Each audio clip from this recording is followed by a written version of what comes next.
Sometimes it feels like God is very distant. Like no matter how much we read the Bible or how much we pray, He'll always be far off and we'll never really have an intimate relationship with Him. It feels like it's literally impossible to really know Him, but it is possible. Actually, He wants to be known and seen. Wouldn't it be kind of rude if He gave us the desire to see Him and yet He made it literally impossible?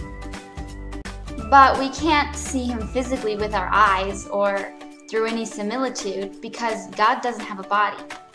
We come to see Him through our intellect. Even intellectually, we can't see Him on our own because we're still only humans. We need His special gift of grace in order to actually know Him.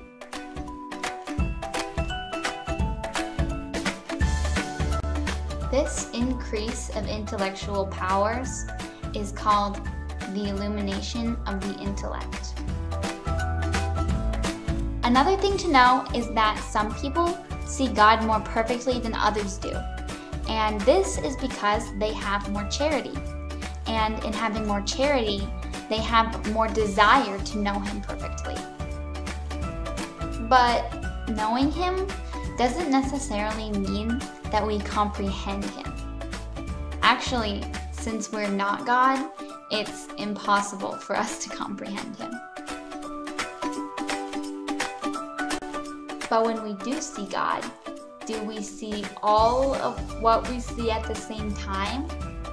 We might think no, because as humans, we can only think of one thing at a time. But that's not the case. We do see what we see in God at the same time.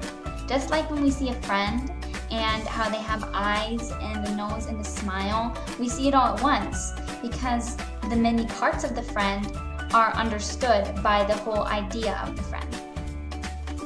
So yes, human beings can come to know God. However, right now, we're still material beings. We cannot come to know Him until we are, with the help of His grace, with Him for eternity in heaven.